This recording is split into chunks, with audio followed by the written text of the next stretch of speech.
friends, it's Wednesday and that means it's time for another Family Night Craft brought to you by the Northeast branch of the Reading Public Library. And this week we are going to be making unicorn and dragon Dreamcatchers. So if you haven't already, make sure you stop by the Northeast branch of the Reading Public Library to get your kit. So I'll have them marked with unicorn or dragon on the front, and they're almost exactly the same kit. It's just the colors are different, and that the dragon kit will have 2 horns instead of 1. So let's see what we have today, and let me teach you how to make this craft. Alright, so I have everything a little bit jumbled to fit on the frame here. But basically what's going to be in your bag is some sort of color of yarn. Here I have a white yarn, yours could be different. And some of them just have a lot of one color, some have 2 like this bag. So this big bit of yarn is going to be what wraps around our embroidery hoop, which is included. So the white we are going to wrap around, and then this purple, the smaller color, is going to be wrapped in between the different bits of the hoop. So we have these 3 things. You should have 2 ears. So white ones for the unicorns, green for the dragons, and the white ones, you can see they have this pretty sparkle effect on the other side. Let me see if I can get it on screen. So 2 ears, and then you'll have 1 or 2 horns made of sparkly silver paper. Dragons will have 2 and unicorns will have 1. Then you will have 2 pink pieces of felt, which you'll be able to cut to sort of a pleasing shape for inside of your ear. And you will have a whole mess of different ribbons.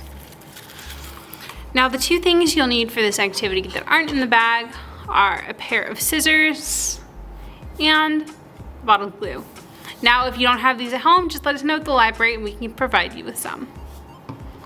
Another thing you might want to use, which is referenced in the materials in the Go Pack, are some fake flowers or paper cutouts of flowers. I didn't include them in the bag because I just couldn't find them in bulk for a good price, but they'll add some cute decoration if you want to add them on top, but they're totally optional.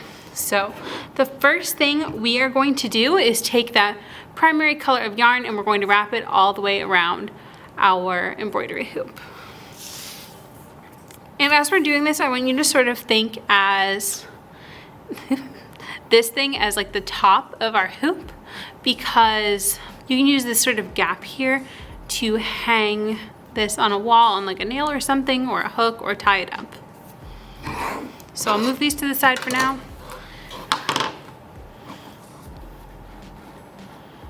And all I'm going to do is wrap this yarn around this. You can use a little glue to secure it if you want, but I'm just going to start by tying it on, and the end of the thread will get tucked underneath the rest of the yarn, so don't worry if it sticks out.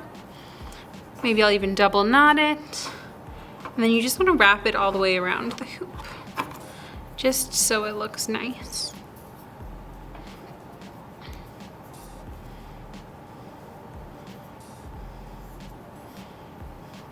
And it'll probably take a while because you have to keep passing the big chunk of yarn through the middle.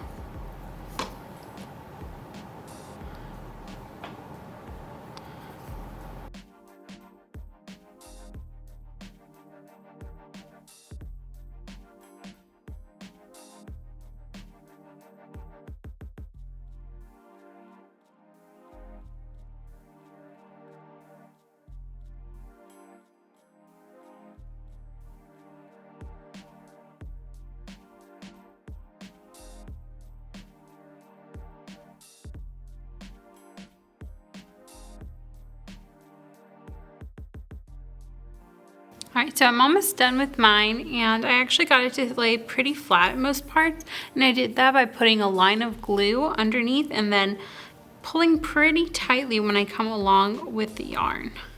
So I'll show you how I do it on this last little bit here. So you see the strip that's left, and yeah, you can use the metal parts to put yarn on as well. And I just put a little bit of glue on here. I'm gonna wind this around here. And then you just pull it, and then you just pull it tightly on top of the glue.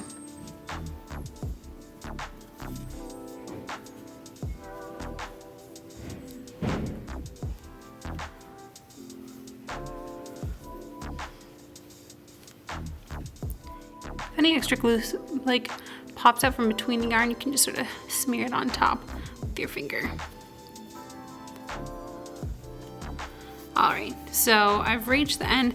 You can see everything is covered with the white yarn. So I'm going to make a little tail and then snip it. Not an actual tail, that's for later. I've managed to get my yarn very knotted.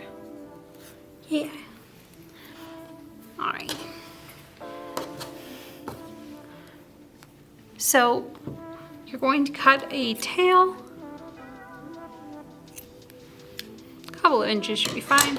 And basically you're going to want to tie it down and you'll secure the knot with some glue. And it's best to have this knot someplace where you're going to tie a horn or ears on top of, just so it's hidden. Just a cosmetic thing, it doesn't really matter. Right, so I double knotted it. I'm going to cut almost all of it off. And then take a little glue.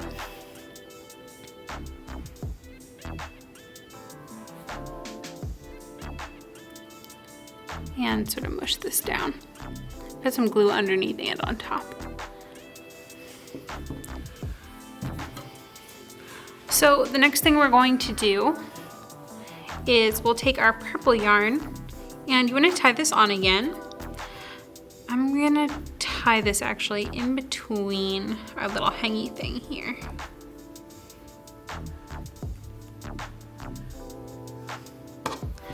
If I can get it through.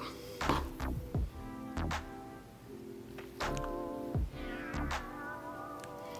right. So just like with the white yarn, we're going to start by tying the purple yarn on. Let me zoom in a little.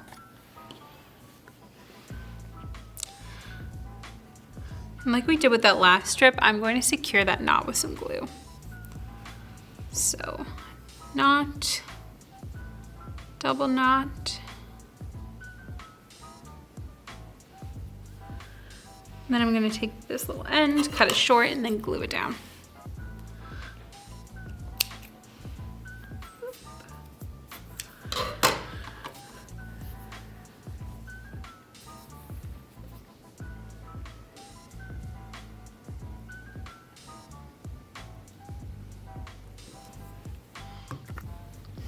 So then what you're going to do is just sort of weave it across whatever pattern you want.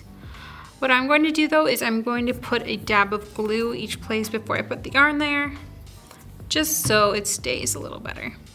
But you want to pull it nice and tight while you're doing that. That will make sure that it stays in place.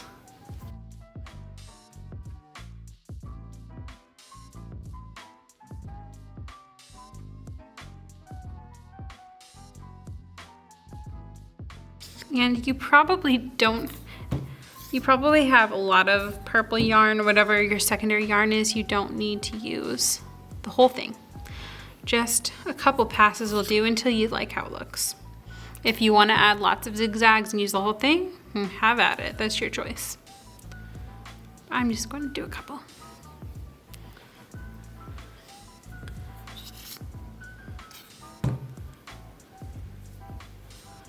All right, so I like how that looks, and I'm going to do the same thing that we did with the white yarn. I'm just going to cut off most of the extra.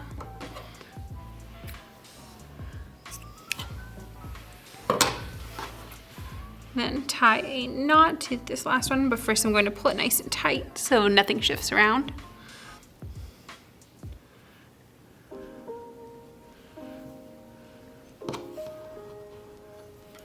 Then I will tie it again.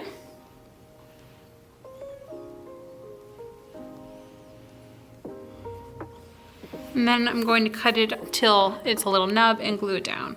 If I would have been thinking more carefully, I would have put it somewhere around here so it's hidden by the horn and the ears, but it's not a big deal.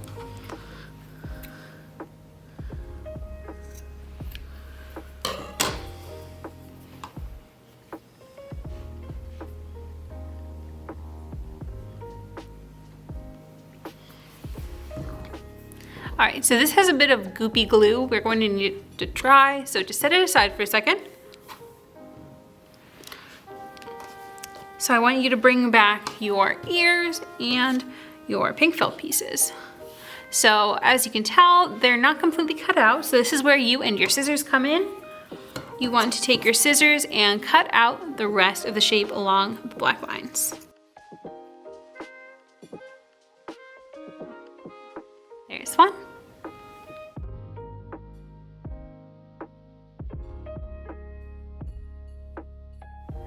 And here is the other. So we have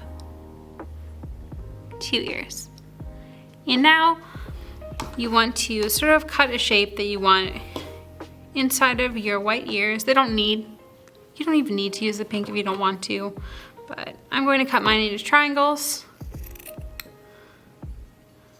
Sort of these thin, long triangles. You could do hearts, you could make them smaller rectangles, circles, ovals, whatever you want.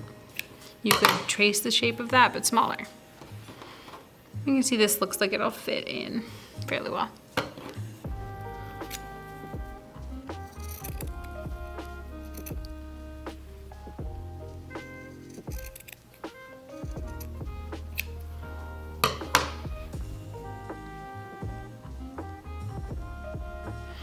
And make sure before you glue this, once these are cut, that the sparkly side is up, because if you notice the ears, one side is not sparkly, the other side is sparkly. So I'm going to glue this down. Once these are glued, you can take them and the horn, and we're going to glue them onto our Dreamcatcher. Now this horn looks a little large, so do the ears for the Dreamcatcher, but I'm actually using a smaller size hoop than what's in your bag. So your Dreamcatcher will actually be quite a bit bigger than mine. So I'm going to put some glue at the bottom of the horn, just the part that I think might touch the Dreamcatcher, and put that on there.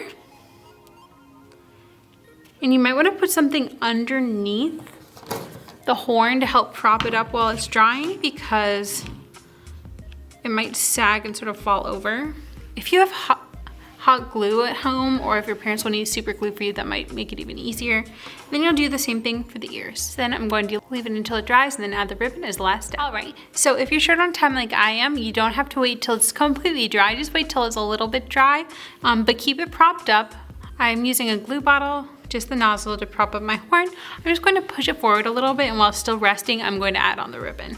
So basically all you have to do is tie each one. So you could choose based on whether or not you want it to be really long or not. You could either tie it just at the top of each ribbon, or you can fold it in half and tie. So I'm going to be folding. So just one ribbon at a time, and feel free to adjust the lengths with scissors. I'm going to fold it in half over the inside of the hoop, and then just knot it on. And then do that for all your ribbons.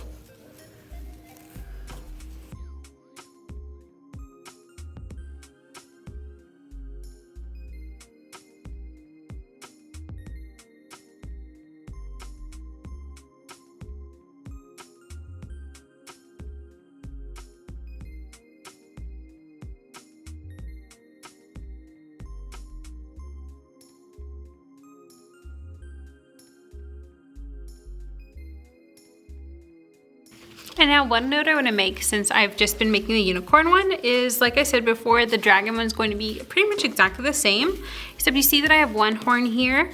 You're going to have 2 ears just like this, but the horns will go right behind the ear, both of them. The ears will be green, this yarn will be green, and we'll have fire colors for the streamers going down. All those ribbons will be orange, red, and yellow.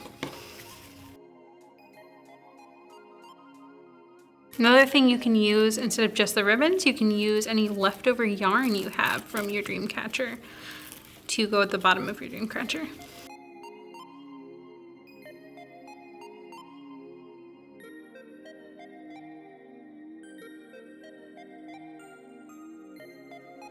All right, so I've tied the last ribbons on, and our Dreamcatcher is done. Now I did put the ears, I think, a little too close on this one, so you might want to put them just a tiny bit farther apart, but let me hold this up next to you so you can see what it looks like to size. So here it is, our completed unicorn dream catcher. Pretty similar except in color and horn number to what the dragon one would look like. I hope you guys enjoyed this craft and that you join us next Wednesday for another family night craft. Bye friends.